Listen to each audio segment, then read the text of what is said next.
Okay, so have you ever been in that situation? Maybe a classroom, maybe a work We're meeting. just trying to learn something new, right? Exactly. And you feel completely lost. Or maybe, the topic just feels, well, boring. Mm-hmm. We've definitely all been there, felt that disconnect. Well, today we're doing a deep dive into this really insightful piece by Roderick Samuels.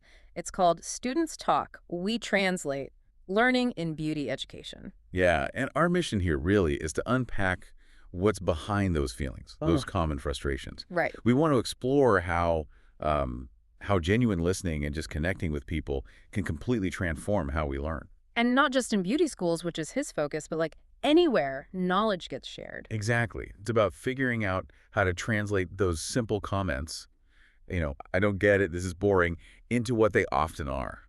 Invitations. Invitations for connection, for For understanding. support, yeah. Finding out what's really needed. And there's this amazing quote that Samuels kind of anchors his philosophy on. It's from Rita Pearson, the educator. Oh, it's so powerful. It is. She said, every child deserves a champion, an adult who will never give up on them Who understands the power of connection. and insists that they become the best that they can possibly be. Mm-hmm. That idea of being a champion, it really is central to what makes education truly effective, isn't it? Absolutely. We'll see how that idea just weaves through everything Samuels talks about. Yeah, because that quote, it's not just like a nice saying, it's the guidepost. Right. Samuels makes it really clear that in, say, barber and beauty schools, they're not just teaching techniques, not just how to do a perfect fade or mix color. It's more than that. Way more. They're teaching people, individuals, Hmm. with stories, struggles, dreams. And that demands a whole different kind of communication. Totally. Which is where the challenge lies, but also the real opportunity. Okay, so when a student says something like, I don't get it, or maybe even this is boring, Yeah. our first reaction might be, frustration, or seeing it as just a complaint. Sure, that's natural. But Samuels flips that perspective, doesn't he? He says those words. They're often not just complaints. Right. He argues they're more like urgent invitations. Invitations. How so? Like a call for connection, Yeah. or maybe a plea for someone to explain it differently, Right. or just a sign they need support. So it's about decoding,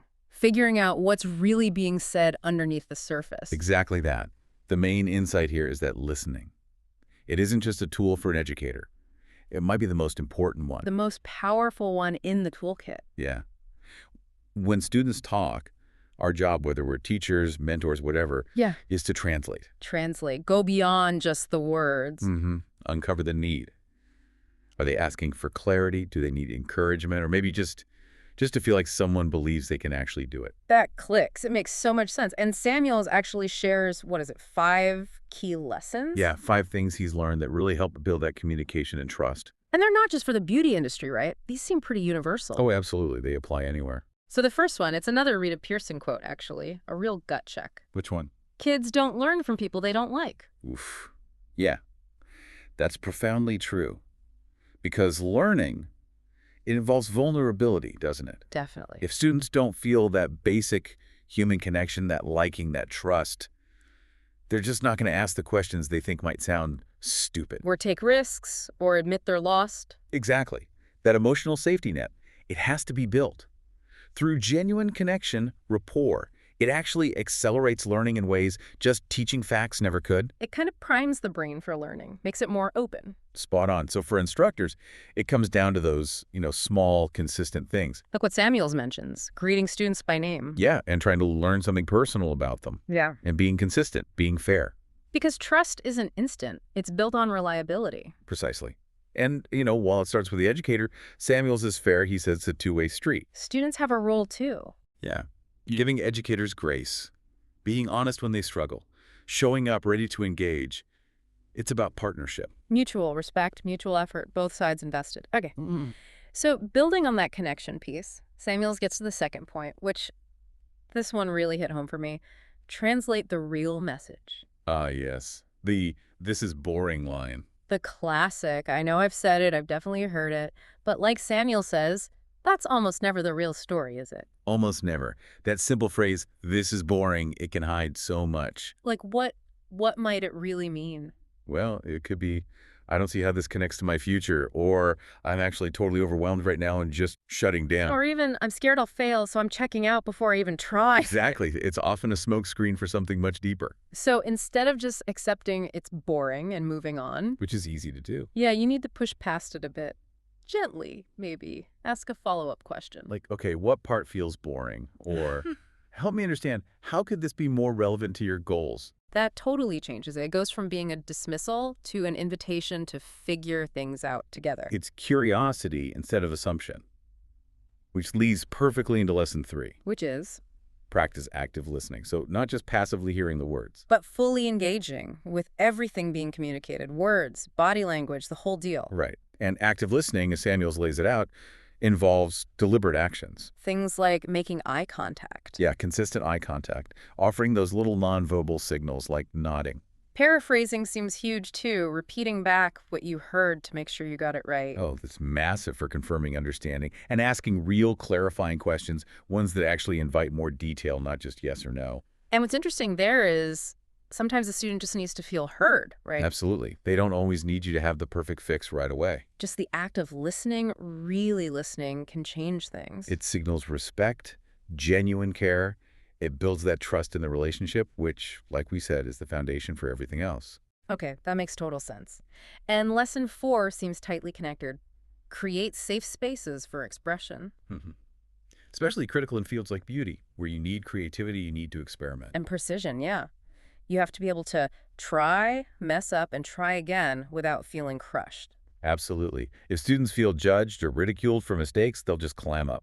They won't ask questions, won't share ideas, won't even attempt things sometimes. So the environment has to be one where mistakes are explicitly framed as normal, part of learning. How do instructors do that? Using encouraging language, Right? celebrating small wins, even tiny ones, reminding students constantly that mastery takes time. Nobody gets it overnight. It's about building psychological safety. Exactly. Research shows that's vital for any kind of real learning that involves risk-taking or learning from errors, which is basically any complex skill. So it encourages resilience, and for the students, it's about learning to actually use that safe space. Right. Trusting it enough to ask the basic questions, sharing ideas even if they're not fully formed. Because that's where innovation comes from sometimes, trusting the process, even when it's messy. I remember learning something tricky once and feeling so stupid asking beginner questions. We've all been there. But the instructor made it okay. They reframed it like, that's exactly the question people have at this stage. It felt safe to not know. That's a great example. Which brings us nicely to the 5th lesson, and maybe the most profound one. Yeah, I think so. Be the champion. Back to Rita Pearson. Back to Rita Pearson. As educators, as mentors, even just as colleagues, we have this incredible chance to really be that person for someone. To be the one in their corner, the one who makes them believe, truly believe, they can do it. No matter how many times they, mess up the haircut or mix the wrong color formula. Or just feel like giving up entirely. Because, like Pearson said, every child deserves a champion. It's that unwavering belief from someone else that can fuel their own belief. So powerful. In the barbering and beauty world Samuels writes about, it means every student deserves an instructor who just refuses to give up on them. When students talk, we translate. That's the core of it. Yeah. That's how you get beyond just teaching skills. You build confident professionals. Professionals ready not just to do the job well, but to make a real impact. On their clients, on their own lives, on the people they touch. It ripples outward. This whole deep dive into Roderick Samuels' insights, it really boils down to a central message, doesn't it? Yeah. What's the takeaway for you? That true learning, real learning, it isn't just about shoveling information from one head to another. No, it's much more human than that. It's about building relationships, genuinely hearing what people are saying, and maybe even more importantly, what they're not saying. Reading between the lines. Translating. And creating an environment where it's okay to be vulnerable, where growth is actually celebrated. And it's amazing how these principles drawn from the very practical world of barber and beauty school. Hands-on stuff. Yeah, they're completely universal. They apply just as much if you're trying to be a better educator, a better mentor, or honestly, just a better communicator in any part of life. From the boardroom to your own family. Absolutely. Yeah. It really underlines that opportunity we all have in different roles to be that champion for someone. To help them believe in themselves, push through challenges. Yeah. just like Rita Pearson talked about. And that belief, that dedication, it directly creates people who are not only skilled, but also confident, resilient. And ready to make a positive impact. Exactly. Confident professionals ready for the world. So here's something maybe to think about. A final thought for you listening. Yeah. In your own life. Maybe you're learning something new right now, or you're mentoring someone, or even just having a tough conversation with someone you care about. Mm-hmm. How might things change if you shifted your perspective? If you tried to consciously translate what's being said, instead of just passively hearing the words? How could you listen for those unspoken invitations? Yeah, and maybe ask yourself, how can you be a champion for someone this week? By really listening, understanding, and maybe empowering them to become the best they can be.